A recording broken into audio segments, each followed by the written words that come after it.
मेरा सादर प्रणाम। आज मैं मनरूप कौर आप सबके सामने उपरोक्त विषय पर एक कविता प्रस्तुत करने जा रही हूँ।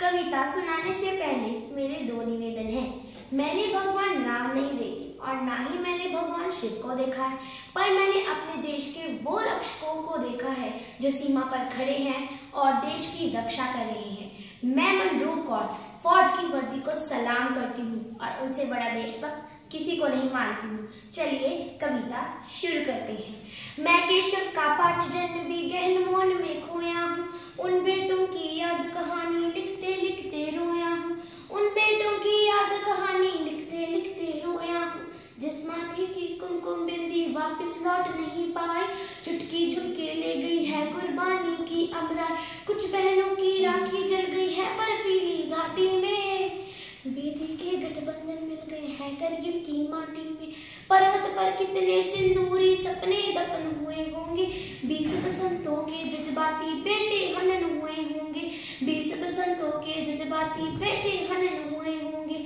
टूटी चूड़ी दुल्हा महावर रूठा कंगन हाथों का, कोई मोल नहीं दे सकता इन वासंती जज्बातों का,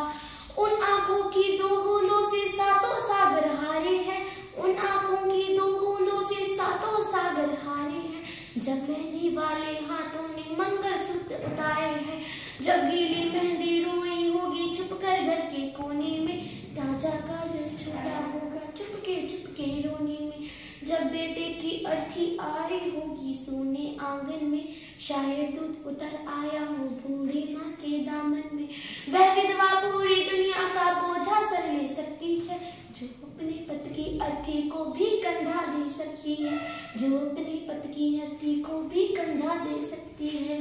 संसार के किसी भी मजहब में स्त्री अर्थी को कंधा नहीं देती है, पर भरतपुर के पास एक गांव है अजान राजस्थान। यह एक काल्पनिक घटना नहीं है, यह एक सत्य घटना है। वहां का एक बेटा शहीद हुआ था, वीरेंद्र सिंह। जब सेना उसका पार्थिव शरीर लेकर आई तो उसकी पत्नी ने शादी के दिन वाले कपड़े पहनकर उसकी अर्थी को शमशान घाट तक कंधा दिया था। यह दुनिया की सबसे पहली घटना थी। मैं ऐसी हर देवी के चरणों में शीश झुकाता हूँ, मैं ऐसी हर देवी के चरणों में शीश झुकाता हूँ, जिन बेटों ने पर्वत काटे हैं अपने नाखूनों से, उनकी कोई मांग नहीं है दिल्ली के कानूनों से, उनकी कोई मांग नहीं है दिल्ली के कानूनों से, जो सैनिक सीमा रेखा पर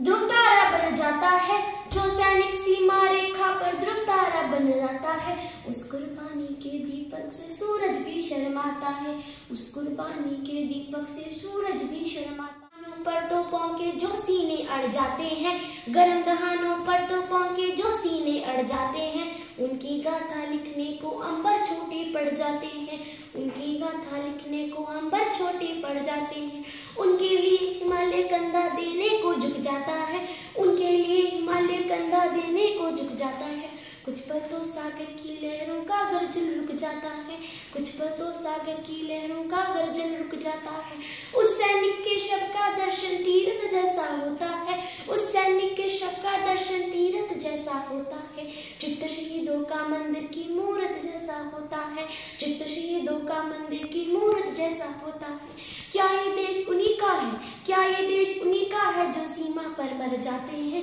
अपना लहू बहाकर टीका सरहद पर कर जाते हैं, अपना लहू बहाकर टीका सरहद पर कर जाते हैं। युद्ध वतन के खातिर सबको लड़ना पड़ता है, संकट की घड़ियों में सबको सैनिक बनना पड़ता है, संकट की घड़ियों में सबको सैनिक बनना पड़ता है। जो भी युद्ध वतन के खातिर मरने को तैयार नहीं, उसकी संतति को आजादी जीने का अधिकार नहीं, उसकी संतति को आजादी जीने का अधिकार नहीं। आखिर में एक शायरी उन वीर जवानों के नाम,